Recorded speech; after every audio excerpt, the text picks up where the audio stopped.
Hello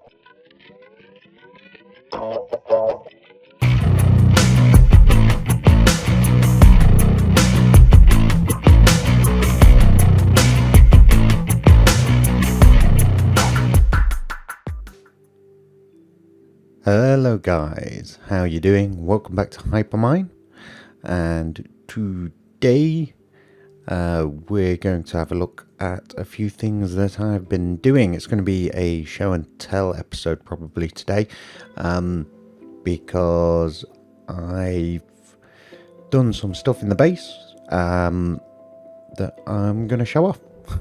Seems like a reasonable idea to me. So yeah, basically it all stems from Zueljin, our sword.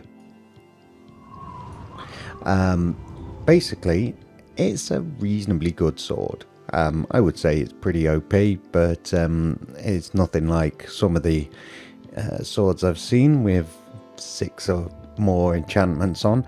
But sharpness 5, 4 pull 3, looting 2, it's pretty good. Could be better, but I certainly don't want to make a new one. Now, I've tried to get a repair book through normal enchanting means, and well, it's very rare from what I can tell. I've yet to get one, so I decided we need some automated enchanting going on. So step 1 for automated enchanting was to get rid of my spider spawner. Yeah, basically I wanted to put a cow spawner in here to get leather production going. Now I don't particularly want to run too many soul shard spawners in here, so I decided that I would replace the spider spawner with this cow spawner.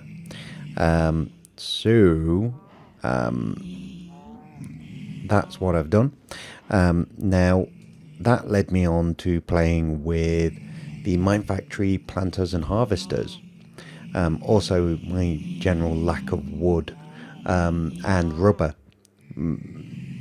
had me look into this as well. So the main thing I wanted though was these flax plants to be grown, because they provide string, and that will do as a good alternate source of string without the spider spawner. So what I've done is, this is the area that used to be the drop fall damage chamber for the pigmen and spiders. I've got a Mine Factory harvester back here with a tin upgrade, so it covers this entire area. And then I've chosen to go for little 3x3 plots. Go away.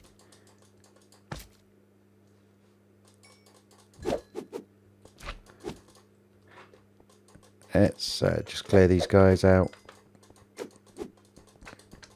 You annoying little gets. That's because I've got this room here, which is for a future project, but I need to make it spawn proof from slimes, unfortunately. Yeah, so anyway, I've gone for 3x3 plots with planters underneath, with no upgrade, so that I can set up different things basically. So we've got wheat and the sugar canes are there from an earlier experiment. Wheat and flax and rubber saplings and netherwort. So that's what I've got growing at the moment. I've also got sugar cane, and that's why there was some over there. Basically, and I'm just going to check it's not exporting them. The planter is unable. Yeah, it is. Huh. The planter is unable to plant sugarcane, even if you give it water. Even if you give it water to plant the cane around, it just won't plant them. So I set this little thing here, which is Zycorium soil with the sugarcane on, and I had thought that it wasn't even growing, but the fact that I found 46 cane in that planter and it was exporting to the planter means it may well actually be growing, and the harvester is harvesting it back down to the first layer, which is pretty excellent if that's true. I'll have to keep an eye on that. I've also got the rubber tree saplings growing on Zycorium soil. I ran into a problem with the wheat. That won't get the planters will not plant wheat onto Zycorium soil, even though you can do it by hand. And I don't know about flax. Previously I had henequen here, which is also another plant that gives you string. But it wouldn't plant the henequen onto the Zycorium soil. So, we've also got netherwort. Now, I'm pretty certain this is not going to grow because of the light levels, but I thought I'd put it in there and just see. So, yeah, but the main thing we were looking for here was a replacement string source. So yeah, that's that there. What else? Yeah. If we pop up top, or not quite up top. I have a fabricator over here that's using the Tome of Alcahest to duplicate wood using redstone. And I've set up our pulverizer, which still hasn't been moved downstairs, with a recipe to make wood chips, because you can make paper out of wood chips, and that's just pulverized wood. So we're pulverizing the oak logs, and that means we can make paper, we're getting leather from the cows, and we can have a recipe for making books, because if we're going to be automatically enchanting, we need a constant supply of books. So yes, that's a thing. Book production. So let's look at the actual enchanting setup and go down. Okay, so we're using, there we go. We're using a Mine Factory AutoEnchanter. So this is a pretty cool machine. Book goes in the top. Takes a while, but it works all the way up to the top when supplied with energy and mob essence, and it becomes a enchanted book. Moves to the bottom and becomes an enchanted book, and you can even select what level you want to enchant at. So yeah, you need to give it power, which we're giving via this energy bridge, liquid tesseract with the reactor steam. So steam consumer, energy bridge, EV producer. So that's giving it power. And then we're using a liquid tesseract tuned to a new channel called Mob Essence 1, and this liquid router here, which you basically put a bucket or a source of whatever liquid you want to route in the direction you want to route it. Now these are really cool because it means you can route like multiple liquids in different directions, which is pretty cool. But I've basically chosen to use it simply because it's a solid block and it kind of matches the energy, the EV producer on the other side. So that gives it its power and juice.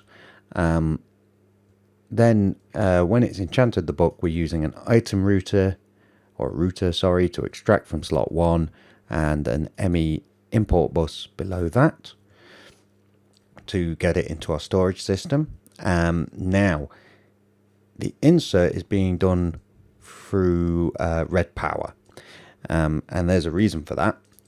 In some versions of this mod, and I don't know if it includes the version we're using, it's possible when you try and automate it to put more than one book in the top slot, and what happens is you lose any extra books that go in there. Oh, it's enchanted something. And you'll see that that is not the case with red power. It puts one in and then it bounces the rest glitchily back. And this is really important, not only because you're wasting books, but also it can cause map corruption if you force more than one book into that top slot. So, but with the red power pneumatic tubes, that doesn't happen. So it's a good way around it. And we're simply running an export bus with move/craft for books into a relay. And I'm not sure why there are only 4 books in there. Well, it takes a while for the pulverizer to make the wood chips, and that's why. Apparently, it's making the wood chips slower than this thing can enchant at, which means it will eventually run out of books, but it's okay. It'll just slow the overall speed of the enchantment rate. It will slow the enchantment rate, but it won't stop it because it will keep trying to keep crafting books, albeit at a snail's pace. So yeah, that is basically what I have been doing this evening. Let's grab some blocks to close this up. Want some of those, some of those. We could also do with some stone. So we can close this up and make it all look nice again.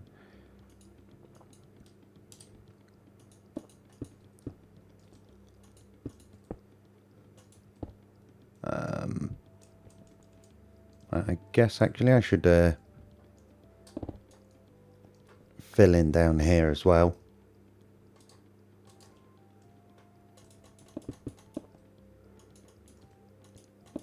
Like that.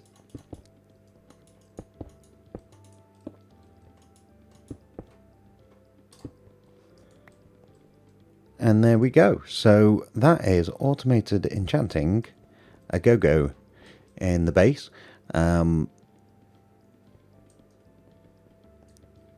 Yeah. So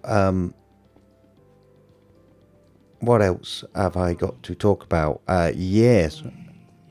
Oh, this is the other end of the liquid tesseract for supplying the mob essence from our tank. So yes, I derped in the last project, last episode. I had all items going into this ender chest, which included the pigment's gold swords.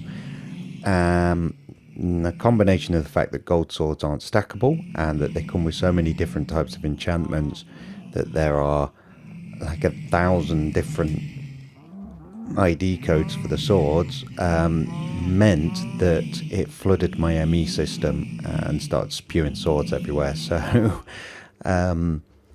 yes, Armitage came along and actually installed this little setup here to sort the problem. What this is the iron pipe is now redirected into this relay, which goes into a pneumatic tube and into an incinerator block. So it just destroys all the items.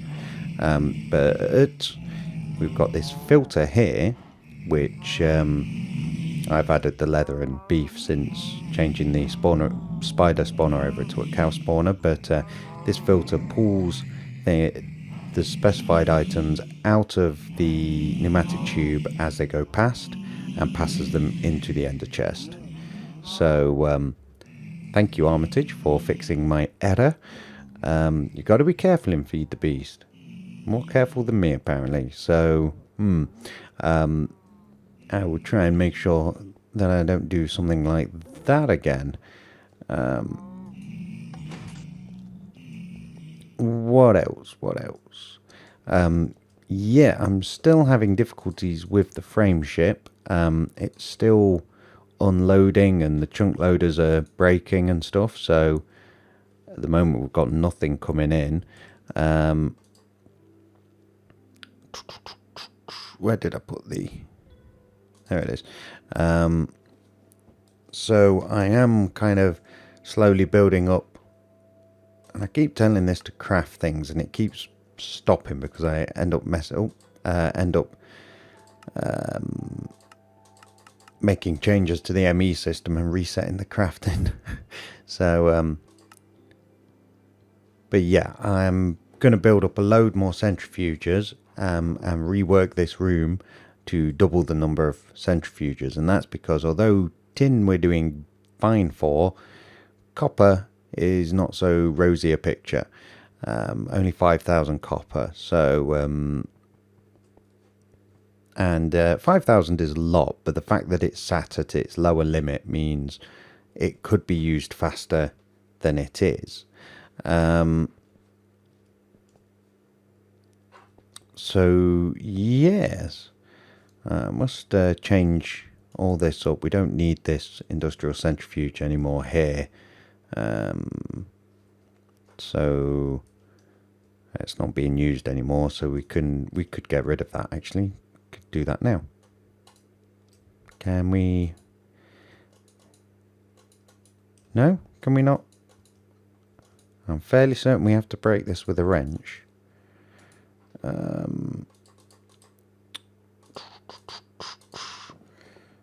Do we need to use this guy? Is it something that's not compatible with the Omni wrench? Yes, apparently so.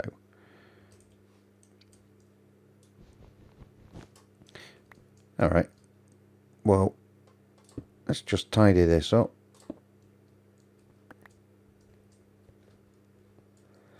And now I've reset my centrifuge crafting. I just keep doing that.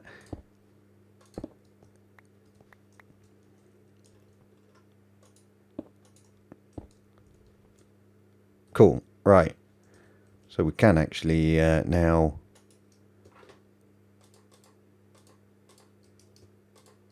grab some concrete and fix that.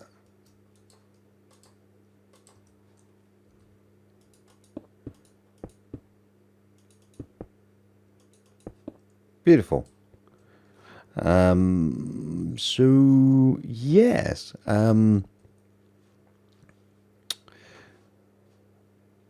let's have a think. It might have to be a short episode today because it's getting very late here. I did ask this to make some Tesla coils. Am I? Oh yes. So this is how we're going to get around the problem that we encountered in the last episode. Tesla coils.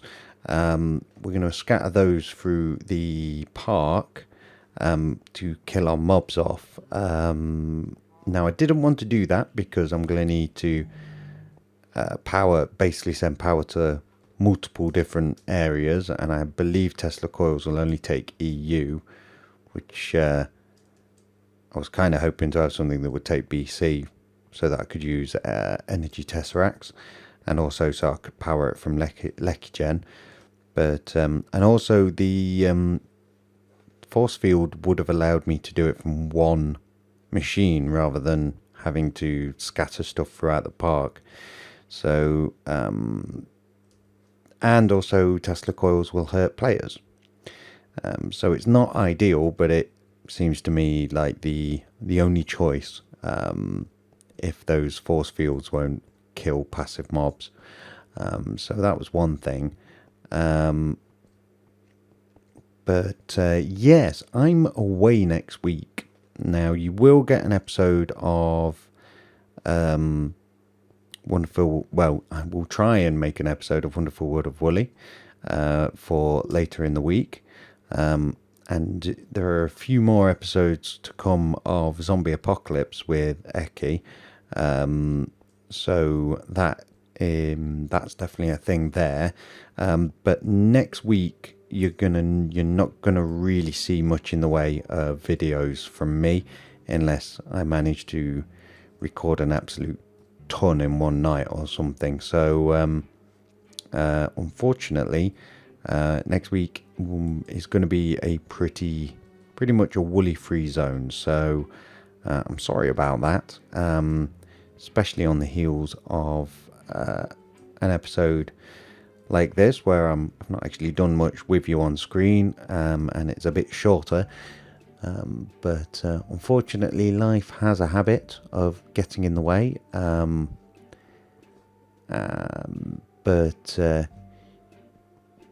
yeah, I think that's pretty much all we've got time for, or well, all I've got time to record, so yeah, I'm just gonna have to say until next time, guys, take care of yourselves.